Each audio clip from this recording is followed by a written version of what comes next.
This episode of Head Game was recorded on Gadigal land. It's August 2017 and Jamila Rizvi is walking into her GP's office. She thinks she might be pregnant. Being just 2 years since she and her husband welcomed their son, she is a little concerned about managing 2 children under the age of 3. Her GP orders the usual tests, an ultrasound and bloods. With results inconclusive, she's sent to specialists for a closer examination.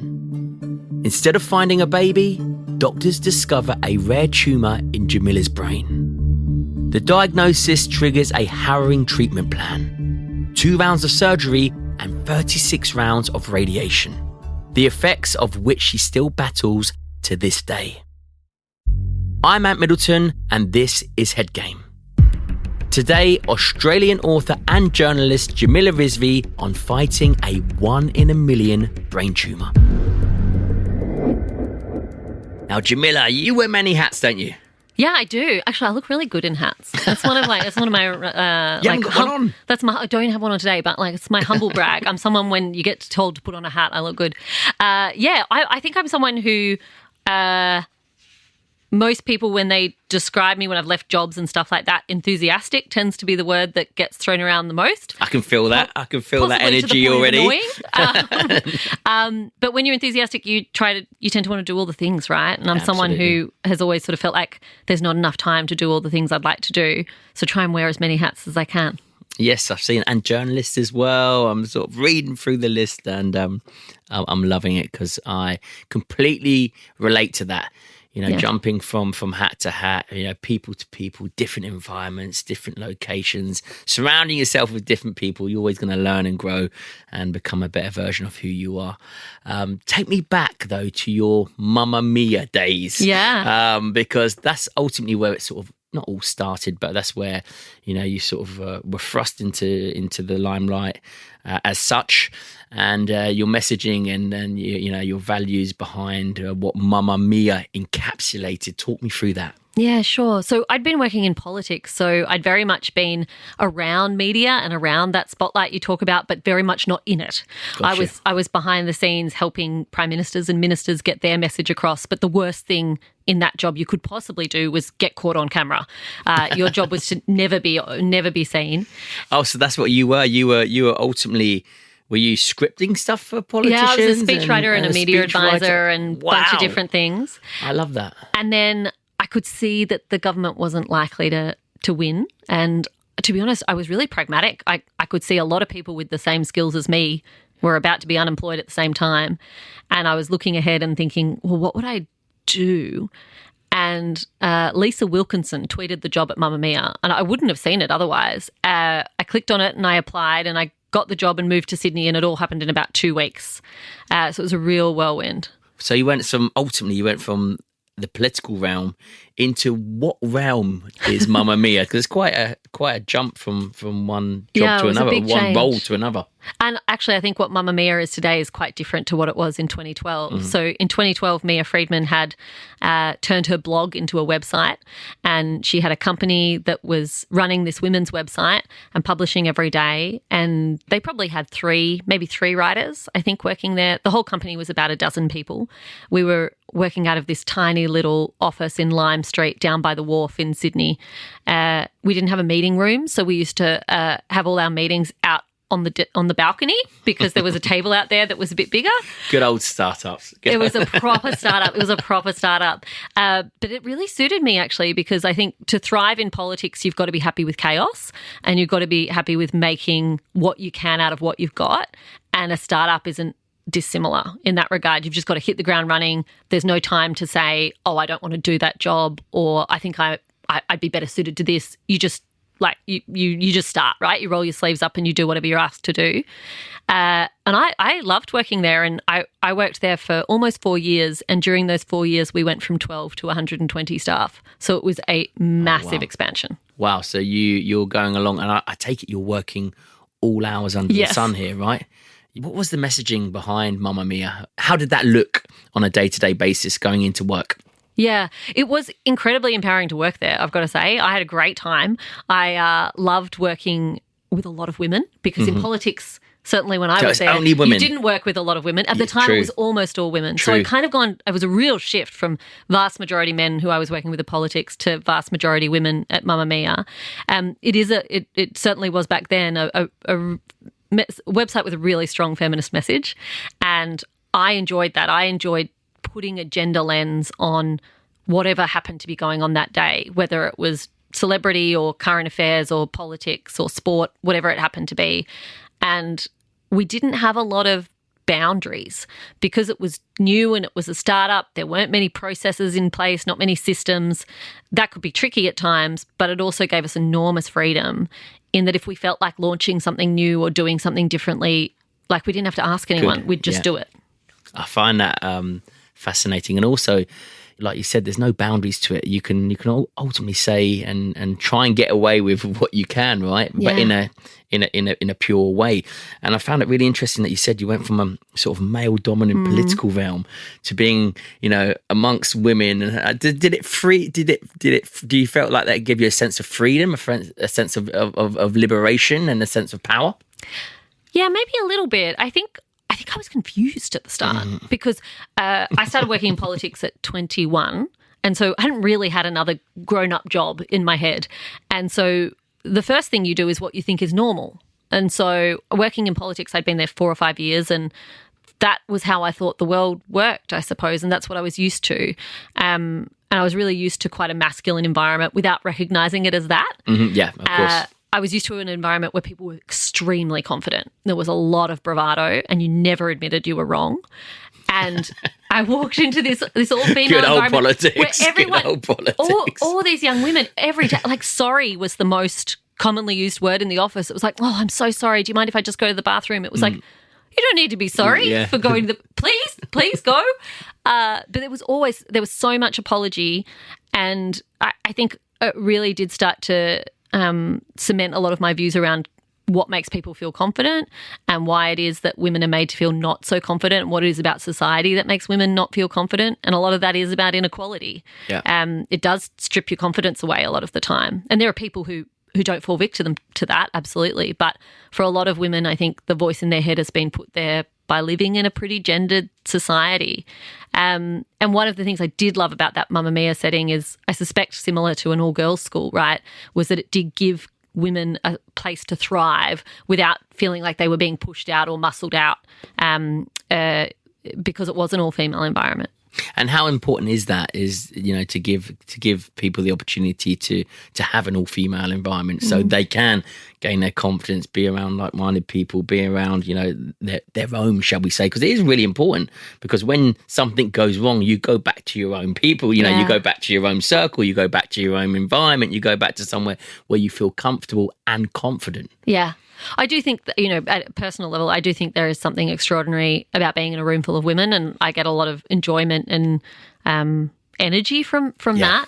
Having said that, I think my preference would be that we had less gender-segregated workplaces. And interestingly, Australia is one of the worst at this. If you look at sort of other OECD countries and stuff, Australian workplaces are more gender-segregated, which means most of us work in a workplace that is dominated by men or dominated by women. We don't have as many industries, professions where it's kind of even. And if you think about it off the top of your head, it tends to be true in your own life. My kid goes to a school where he hasn't had a male teacher yet. There's not many male primary school teachers other than the principal sometimes. You don't get as many men who are nurses. You don't get as many men who are hairdressers. In the same way, you don't get as many women who are electricians or as many women who work in finance. We have quite a gender-segregated workforce, and I don't think that's a good thing. I think that betrays a whole lot of inequalities in pay and things like that. But also, the best decisions are made when you've got a group of people around the table with very different experiences and backgrounds. It avoids groupthink. It means that you can challenge one another. Usually means you're representative of whoever you're trying to serve or sell to, etc. So I've worked in these gender segregated workplaces, but actually I'd like to see, on the whole, us move to a place where it's more usual to go to work and have a mix of people. Love that. And so you go from this political career to jumping into the limelight, I suppose, because you went from behind the scenes, people are starting to know your name, starting to recognise you, you start to build a profile in the limelight. How did you manage that, and how did that feel when you were subconsciously doing it without really realising that you were, right? Yeah. Look, I think it felt really good. I'm a bit of a show-off, and I was I was a kid who liked being in the school plays and stuff. Like I quite enjoyed it. And also in politics, being part of a political party or a government means that your opinion sort of has to fall in step with the government, right? You have to parrot the lines of the government, even if you personally disagree. And so I found there was a lot of freedom in being able to have my own opinion publicly. And so I really, I think, reveled in it for a while. But I did find that as a writer, the more I felt like people knew who I was, the less well I wrote, because I found that I started to write scared. I would be writing an opinion. Really interesting. And I'd be so worried about who might read it and who might hate it and if I get criticised. And I think I certainly, I'm interested to know what it was like for you. I found it affected my work for the worse because I'd sort of write something really boring, because I'd sit down to write an opinion I had, and then I'd almost pull back a little bit here because I didn't want to upset anyone there. And then I'd pull back a little bit here, and you pull it right back till it was just boring. Yeah. It was a really vanilla till there's piece of there's writing. no substance in it. There's no there's nothing in there, right? And it did take me, I think, a good few years to genuinely be comfortable with the fact that there were always going to be people out there who disagreed with me, and there were always going to be people out there who didn't like me. And I also think I kind of got there by working with a team and watching younger team members come through and go through the same thing and sort of supporting them. I think it was almost like I had to do the teaching to start believing myself. Yeah, of course. And how important is it to stay true to yourself ultimately through writing? Yeah, enormously important. But I also think what you can't do is give in to the idea that criticism doesn't matter, because criticism does matter and you should be open to taking criticism. But a nameless, faceless person on the internet is not the person to take your critique from, right?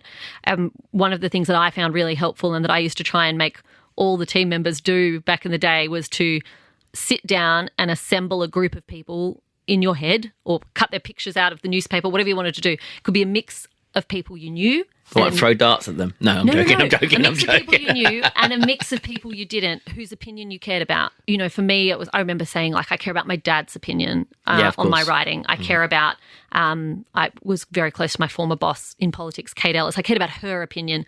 I remember saying, I think I care about Oprah's opinion. You know, it was a mixture of people I knew and didn't know. And so when I did get criticised, I would sometimes practically, or sometimes just in my head, run what I'd written or what I'd said by those people. And I'd go, got you. What would they say? What would they think? And sometimes I'd call them and find out. And what I tried to do was narrow it down and say, absolutely, I am up for criticism, because I can get it wrong sometimes. I can be off base sometimes, 100%. But I'm not just taking it from everyone. I'm going to choose a few people who I care about and who I respect, and I'm going to think about what they would say. And that sort of kept me honest and made sure I was, I think, more nuanced and careful in what I wrote and what I said publicly, but meant that I didn't give in to the horrible trolls on the internet.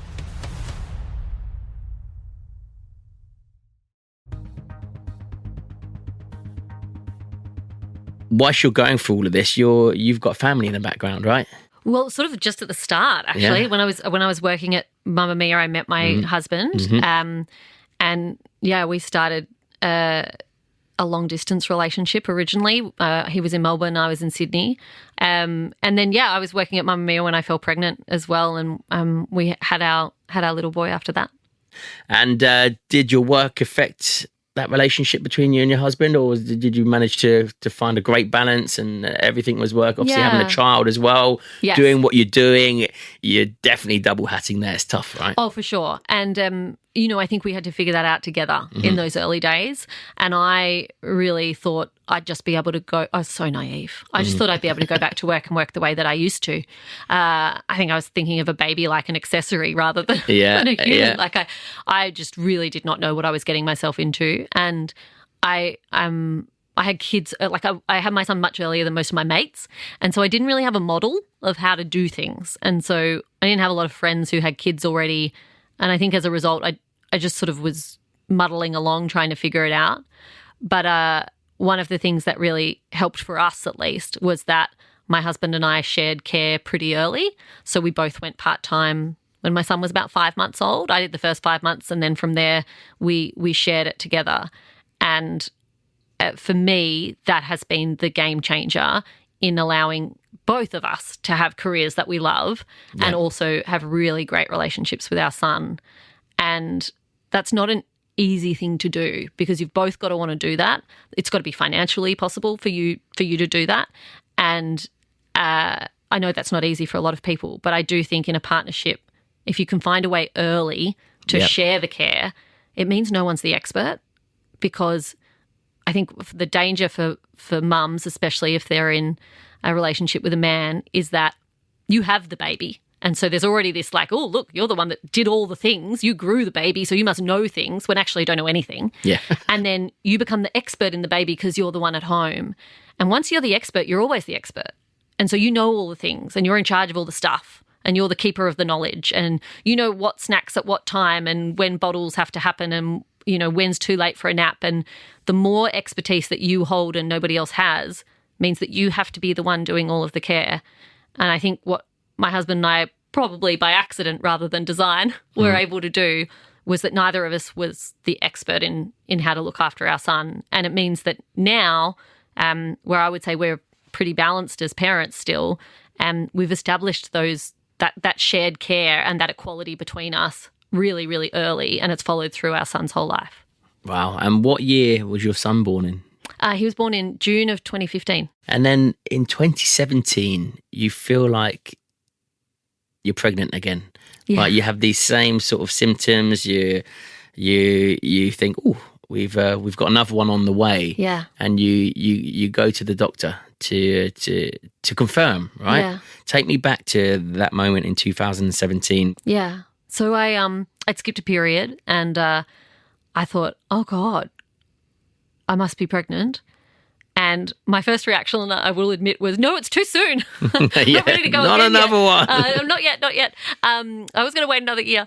But the pregnancy test at home said I wasn't pregnant. And I thought, oh, maybe that's not right. So I went and saw my GP. I wasn't pregnant. And at the time I was on a book tour. And so we sort of thought, well, I'm probably just really anxious and sort of stressed. My body's stressed out. We're doing a lot of travel promoting this book and I'm a bit nervous about it all. Maybe that's what's going on. Also, my son was only 2. I'd only stopped breastfeeding a year or so earlier, so maybe things were just a bit not back on schedule yet. I had a really great GP who took me really seriously, which is important. I think a lot of GPs in that situation would have said, you're just a bit stressed, don't worry. She had me do some blood tests which showed I had no estrogen. And I was like, what does that mean? And she said, look, I don't know, because if you were in menopause or something early, everything else would be different too. Like your other hormones would be changing, but it's just your estrogen. So she sent me off to some specialists. And that took a bit of time. I think one of the gynecologist was a very fancy gynecologist. It took me like 8 weeks to get in to see her. And I also got sent to an endocrinologist and everything sort of happened. Like they were investigating, but no one made me feel panicked. It was very much like, oh, we'll just figure out what's going on with this thing. But as part of that, both of them said, we're going to do all these different tests to figure out what's happening. We do a brain scan, but don't worry about that. It's just to rule things out. And the day of the brain scan, I went in and I had an MRI in the morning. And that afternoon, I went to lunch with a woman I didn't know very well. And I was trying to be more present. So I left my phone in the car and I had this lunch, which I was very distracted anyway, I think, because of the scan. And I got back to the car and I had a missed call from the GP, the endocrinologist and the gynecologist. So I knew something was up. And I called the gynecologist just because she'd called first. And I called her office and they said, oh, we'd like you to come in to talk about the results of your scan. And I sort of got up my calendar and was like, yeah, okay, when? And they said, oh, well, when would you like to come in? And this was the woman I'd waited 8 weeks to see. I was like, now? Is that up to me? Yeah. And they said, well, you know what, why don't you just come in now? That's when you know things are really grim. If the very, very busy, important people can suddenly see you in 15 minutes, things are moving fast. And did you go straight there? I drove straight there. I called my husband. Yeah, you called your husband. On the way. Mm-hmm. And he just said, I'll meet you there. So he drove and met me at her offices. And I called my sister and just said, you need to distract me so I don't drive off the road or something. Yeah. And then when we arrived at the gynecologist's office, she saw us very quickly, and she told me the scan showed that there was a growth in my brain tumour, and they thought they knew what it was, but it was a bit early, and she was a gynecologist and this wasn't her area of expertise, and she referred us to a neurosurgeon. Wow. What's your thought process from the moment you get that phone call to say, listen, come in now, trying to keep what's going on, your alarm bells are ringing, to sitting down and then ultimately passing you on to someone else? Yeah. Right? What's going through your head? It's really hard to describe. I didn't take in anything she said. The word she used was lesion. She said there's a lesion on your brain. And after that, I didn't take anything in for a bit, because I was like, lesion, isn't lesion a cut? And then I was like, how did I cut my brain? And so I asked for clarification, and she said, oh, it's like a growth. And my husband said, like a tumour. And after that, I don't really remember anything that happened in that appointment. Thank goodness my husband was there, actually listened to some of what was happening. The only thing I can say, it was just sheer panic. Yeah. Not panic that I came down from. Like, it was like that high. I'm someone who's quite scared of heights.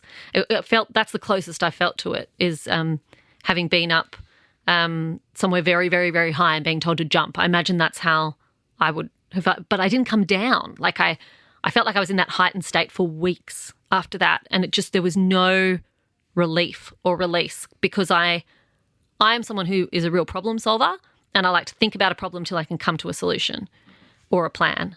And you can't think your way out of a brain tumour. Once you get to what if I die because of this brain tumour, there's no solution to that, right? And I sort of just got trapped in this panic loop, I think. Just talk to me about the rarity of the tumour, yeah, and what your ultimatums were, because you had basically one choice and one choice only. Yeah. And when did your mind start to accept what was going on? So I ended up with a neurosurgeon who was outstanding, and he was very clear with me. And I think the reason I liked him so much was he didn't sugarcoat. And so I felt like, okay, he's not lying to me. I had this real fear that people would go, oh, young mum will just soften the blows of things, which they were not going to do. But that was my fear. And he was so straightforward and black and white about everything. I felt a lot of trust with him. And he said to me that the first time I met him, he said, he told me that the tumour was very unusual. What I have is called a craniopharyngioma, which happens to about every 1 in a million to 1.5 million people. You're born with it, but you're just born with a couple of extra cells, so you wouldn't be able to see it on a scan until it starts to grow. And for most people, it grows when they're a kid. So I was kind of behind, and I'm really lucky that it didn't grow when I was a kid. But he said to me in that very first appointment, he said, what you have is extremely serious, and the next part of this process is going to be incredibly hard, and you're going to have to be incredibly strong, but we are going to get you through this. And I held on to that for years to come. I would go back to myself and say, he said we're going to get me through this. And I'm a kid who trusts authority. I worked in politics. I think about authority, and I respect authority. I was like, right, he knows, so I'll listen to him, and that definitely helped me. But if I'm honest, in terms of that panic headspace, I genuinely don't think I came out of it until after the surgery. Wow. I think I was close to that state for a couple of months. And it is so important. It's the old saying. It's not what you say. It's how you say it. Just those few words are so powerful in that moment. And like you said, putting your trust into someone is all that you had, the only option that you had. You go into surgery. What does that look like? What are they doing? Are they cutting part of your brain away? And Is it touch and go? How bad is the tumour? How grown is the tumour? Yeah. So it was, when they found it, it was about 2.5 centimetres by 1.5 centimetres. My tumour grows in a really densely populated part of the brain. So a lot of the brain is grey matter, right? It doesn't really do anything. Mm-hmm. You still don't want a tumour there either, but you definitely don't want a tumour where it's right in the middle of all the important stuff. And for me, that was the case. So my tumour grows between just underneath the optic chiasm, which is sort of where your eyesight crosses over, like the I'm going to explain this terribly, but like the bit that goes to both of your eyes where it touches in the middle. Mm-hmm. It grows right underneath the hypothalamus, which is responsible for hunger, thirst, metabolism, and a whole bunch of other things. You couldn't live without your hypothalamus. And then just above the pituitary gland, which is in charge of all your hormones, which is why my period had stopped and I had no estrogen. The blood supply to my pituitary was being cut off. So that first surgery for me, I've just done a spoiler alert that it was the first, which means there has to be a second. That first surgery for me, like if I can take myself out of it for a moment, I still am amazed by what doctors can do. So to access my tumour, they went up through my nose. So they went up through my nose with cameras as well as instruments. They cut a small hole in my skull once they got to that point. And they operated on my brain through there, which is a less invasive brain surgery. Well, so rather than cutting your head open, they went up through your nose. Yeah, which was I remember when they said that, I was like, what? Yeah. I just didn't even know that they could do that, but it's quite common now. And if possible, that's how they'll, if that's where they can get to the tumour best, that's what they'll do. I think the whole theme of my health journey is naivety. Like I just didn't know what I was in for. Yeah. I was so focused on the possibility that I might not survive the surgery. I didn't really understand the complexity of recovery and what was going to be ahead of me because I was not experiencing any symptoms except having not had a period. Like I ran 10Ks the day before I went into hospital. I was still, I think, up until the night before expecting someone to say, oh no, we mixed up a scan. Yeah, we got it wrong. Yeah. And there was this feeling of like, how could I possibly be sick? I don't feel sick. And sometimes that's the best way to tackle things. Sometimes, it's when you overthink, overanalyze and overstress and, it can really drain you, psychologically and emotionally and physically. It reminds me, after that surgery, it would have only been maybe 2 days after that surgery. I remember my surgeon came around and I hadn't stood up yet, and he got very grumpy with everyone and was like, "Why isn't she standing?" And I was looking at him, being like, "Because I had brain surgery." And but he was like, "No, I want her standing. I want her up and standing before the end of the day," because it is true that the sooner you're up and standing and moving and walking, the better for your recovery. But at the time, I remember thinking, I don't even know if I can. But I remember they got everyone on either side of me, and they had my husband on one side, my sister on the other, and nurses holding I had so many cords coming out of me still in front of me, and they sort of helped me slide off the bed and stand up. And as soon as I did, I started vomiting, and it was pitch black. Like it looked like tar to me, and I remember just thinking, "Oh, this is it now. I'm dying." Like this, it was sheer panic because it was black. And my sister, I remember she clenched my arm, and so I looked at her and she said, "This is fine. This is completely normal. They knew this was going to happen. You just have to ride it out." And she was rubbing my back, and she was 100% right. It is completely normal. I swallowed a lot of blood during surgery, and it was just dried. It was dried blood coming up, which is gross. Sorry, everybody. But she didn't know that. She had no idea. She just said that. She just made it up. Oh, she did. She was just trying to keep me calm because she also thought I was dying, and she was like, "Better to die calm." Yeah. And I do think people, sometimes our naivety does protect us, and sometimes that includes not realizing what we're capable of. And my sister would have been one of those people.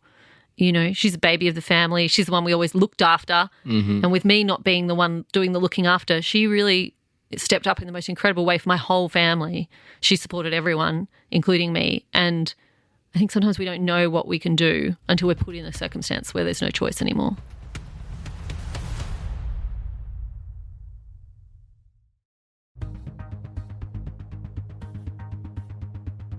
What does the recovery look like? Because, like you said, all of a sudden you find yourself on a for a second operation. How does that journey look up to that second op? Yeah, the recovery was tough.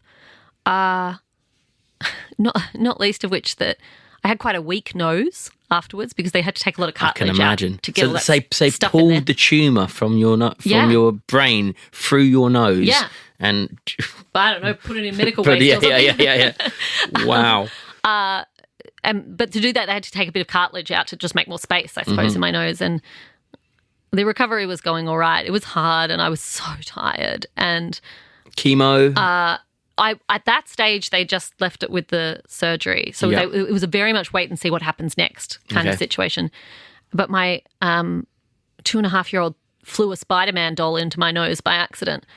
And my whole nose just collapsed. It was like... Flew a Spider-Man doll. Yeah, because it was already weak. Oh, no. And then the Spider-Man happened, and it happened over a few days. It was like a tent, and you just you pull the poles out of it, and it just sort of crumbles. My nose just sort of crumpled. And I remember saying, should I get it fixed? And my husband was like, yeah, but not now. Mm-hmm, yeah. Like we got bigger things to deal with than the nose. Yeah. We'll deal with that another time. But I think that really did add to my sense of like it was this on another thing. Yeah. There was that sort of feeling. Nonetheless, like we had a huge party. One of the things I had wanted was like, I'm going to get through this and we're going to have a big party. We had a big party you sort of got the all clear. It's out. It's done. Good to go. We've left a little bit in there because it was too dangerous to take it out. Right. But they weren't expecting it to grow again. They said, good odds. We think it's going to be fine from here. We had this huge party. I remember it was awesome. My husband and I bought a house. Mm-hmm. This is all in a few months. And we moved into the house on the Saturday. We unpacked a bit on the Sunday, and then on the Monday they told me it had grown back, and it had grown back really aggressively. So we had to move quite fast. Oh, wow. In my head, I was like, it's like when you prune the bushes outside your house and then they grow back. I'm sure that's not how it works, but that was Like it just, it had grown back quite aggressively. I had my first surgery in January. Formal recovery was done by end of March, and they told me that the first weekend of July. So it wasn't long. I was back in hospital again in September. Yeah, where's your headspace right now when they tell you again that it's growing back? Not only is it growing back, but it's aggressive. We need to get you in ASAP. Yeah. Where's your headspace go? Just devastated. Devastation. It wasn't the same shock, of course, because it's not possible, because I had some adjustment, but it was just devastation. And I remember saying, I can't do it again. Like, I didn't feel strong anymore. I went into that first one being a really fit, healthy, strong 31-year-old. Yeah, you weren't doing your 10K, but I hadn't recovered. Yeah, my body hadn't recovered that much in only 6 months. And I remember just thinking, I can't. Like, how will I do it? I don't feel strong. I remember saying I don't feel strong. And I think I meant that in every sense of the word. I didn't feel strong enough. But I was less scared, I will say. I was terrified still. But I had less of this certain sense that I would not be able to survive the surgery. I was, I think I thought, well, I've done it before, so I can do it again. And that gave me more confidence, which is probably not very logical. But I did have this sense of like my body got through it, so it must be able to do it again. And that probably didn't take into account how intense that surgery was going to be. And that surgery was life-changing because after that surgery, I acquired like quite a significant brain injury, which was necessary. Like that, they had no choice to cut the tumour out. They had to do that. So they left the part of the tumour that they thought would be okay, that was attached to a certain part of the brain. Yeah. That to preserve that part of the brain. If they got wrong, then it could potentially have devastating effects on you. But now they had to take that risk. They had to cut it all out. And just take away the risk of it ever being, not only not being there, but ever growing again. Yeah, so they took probably 98% of it. They left the 2% that was directly on my optic chiasm, because if they'd taken that, I would have been blind. So they chose not to. But they took everything else, which meant I lost progressively, took a bit of time, but I lost all hormone function in the pituitary gland, which is really considerable impact on your life. It means I take 7-8 types of medication every day.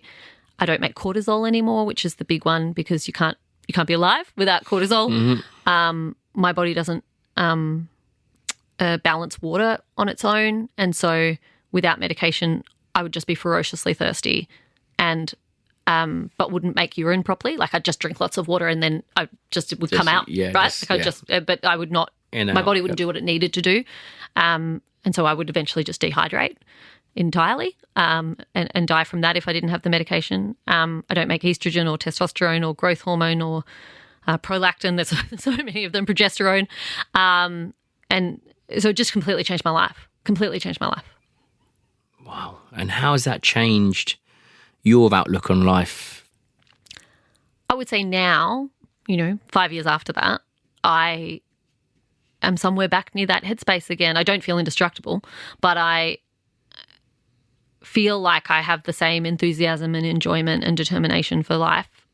But I will say it took a really long time to get there. Like I had a good few years of really not being myself.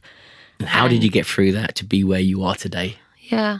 To be honest, I think I had to get to acceptance. They talk about the stages of grief. Yeah. And the stages of grief, I didn't do them in order. I just kept bobbing around in them all and not getting to acceptance, going backwards and forwards. Yeah. Going through the rage period and going through the bargaining period, going through the denial. I just seemed to go back and forth, and I think I did that for a good few years. It didn't help that I came out of treatment into a pandemic, and I live in Melbourne, so I got locked in my house for a while. That didn't help, but and I won't say there weren't moments of joy in those years. There were, right? Like it's never all dark or all light, but I hadn't accepted what had happened to me. I kept putting myself in hospital because I didn't really accept my own limits. I'd keep trying to push and do the things that I live the way I used to live and do things the way I used to do things, and then it would end up being very dangerous. And I think it did take me a good couple of years to get to the point of going, I was someone who believed I was living life without limits, that I could do anything, and to accept that there were some really firm limits for me. That didn't mean I couldn't do a whole bunch of other things, but that I did have to work within those limits or I wouldn't survive. And that sounds really negative, but I actually think it was really helpful for me once I finally reframed and went, okay, these limits aren't everything, but they are this, and I have to respect that, or I'm not respecting what my body can do. Otherwise, I'm expecting my body to fly. And none of us are sitting here thinking I can fly. Yeah. My body can't do things anymore. It's never going to be able to do those things unless there's some huge scientific revolution. It's never going to be able to do those things again. So what is possible for me, knowing that? And I think focusing on what is possible for me, knowing that, has been really helpful. How did it affect your family and your little one and your husband and how's that relationship today? Yeah. My husband was just extraordinary. I think it was my mum who said he was worth marrying just for the first few weeks after I got diagnosed and nothing else. Okay. She was like, it was worth it for those 3 weeks. He was so steady. And he figured out really quickly what I needed. And that's not what everyone needs, but what I needed was like a fierce belief I was going to be okay. I needed to be surrounded by that. That's what worked for me. I think for some people that would be quite distressing. But for me, that's what I needed. And so he did that. And I'm sure he had moments with other people and away from me where he had an enormous amount of doubt. He must have. But he just did not show that. After that first week, he never cried in front of me. He never showed. Whenever I would bring things up, he would be like, no, I'm not worried about that because you're going to be fine. And he was so certain. And it was, I think like it was his belief in me being okay that made me believe it was true. But I think after a couple of years of that, once I was through the worst of it, living in that lockdown in Melbourne, I think that really affected him. He'd sort of been so stoic and not really gotten to fall apart at all. And I think it caught up with him for a bit. I think now he's doing really well, but I think he had a tough period then. It was almost like it was delayed because he couldn't feel the trauma at the time because he had a job to do. Yes, exactly. But once I was okay, he could kind of fall apart. Yeah. I've written this book with my friend Rosie. Broken Brains. Yeah. Yes. Fun title, yeah. I'm going to get onto that, but you beat me to it. Thank you. Which is about all of this. But in that book, I talk to a whole lot of experts about the experience of people who are unwell. And one of the questions I was quite scared to ask was around what happens to the children of people who are quite unwell and how does that affect those kids? Because I kind of didn't want to know. Actually, for kids who are carers to their parents, not necessarily primary carers where it's all on that kid's shoulders, but if they're a secondary carer, if they're sort of helping with the care but they're not the main one, it can be extraordinary for them. Most of the outcomes are positive, that those kids have greater sense of responsibility, greater capacity for empathy, that they're more likely to understand the importance of putting others first, that they're more helpful, they have a greater sense of self and a sense of purpose. Mm-hmm. And I remember hearing about this from a psychologist, a child psychologist, when I was writing the book and just thinking, that's my kid. You're just describing my kid. So adaptable, aren't they? So he's that. He grew up around all of this, and he grew up at 2 not being the person in the house who was first. You know, his needs were second because he was constantly being told you've got to be quiet because mum's resting, or, you know, got to not fly Spider-Man into mum's head, that kind of stuff. And for a kid to compute that at that age, because it's all about me, them, they're so selfish at that age, which they should be. Yeah, of course. And he sort of didn't get to be. But as a result, he is such a compassionate and kind kid, and you know, I always worry we're going to see the damage that me being sick has done to him. But he's 9 going on 10 and I don't see it yet. All I see is that he's just an extraordinary person as a result. With parents like yourself, I'm absolutely positive that he's going to grow up driven, positive, compassionate, empathetic like you are. So final question for you. What is next for you? That's for the first time in my life, I think that's a really hard question to answer because I really wanted to write this book and now it's done and I'm going to have to figure out what to do next. Your next goal, your next purpose. Because I've written it with my friend Rosie who experienced some pretty horrific childhood trauma, and we look at her experience of mental illness and mine of physical illness and how she has had experience of physical ill health as the result of her mental health, and I've had an experience of mental ill health as a result of what I've gone through, and we've sort of explored this false binary we all come up with where it's like, oh, the mental's over here and the physical's over there. Like they're both happening in your body. In my case, they're both happening in the brain. These lines we draw around them, these barriers, they might be helpful for diagnosis and things like that, but they're not helpful as a human being. And it's been such a joy sort of having those conversations. And I've found that for a lot of people with mental health challenges, they found my experience quite validating because I could tell you, I've been through some of the hardest physical stuff a human body can go through, and I would have brain surgery 10 times over again before I had to go through that period of being mentally unwell before the first surgery. That was the worst thing I've ever done. Mm-hmm. It was harder than the physical, way harder. And I know that's helped a lot of people who felt like their experience wasn't significant or relevant or important. So that's a real joy, I think, being allowed to talk about this book finally rather than just write it. And where can we get the book, Jamila? Oh, you should be able to get it everywhere. All everywhere. The good bookstores, probably some bad bookstores. Like, you know, all of them. The good bookstores. I know my books have ended up in some little bookstores and, you know, probably free now. But Jamila, thank you so much. Listen, best of luck with everything you do and send my love to your family, of course. Thank you. Thank you. Thank you for your wonderful questions. Jamila's book is called Broken Brains and it's out now. You can also follow Jamila on Instagram. I'll put all the details in the show notes. Thanks for joining me on this episode of Head Game. If you love listening to this podcast, please share it with a friend, or you can leave me a review on your favourite listening app. I'm Middleton. Catch you in the next episode.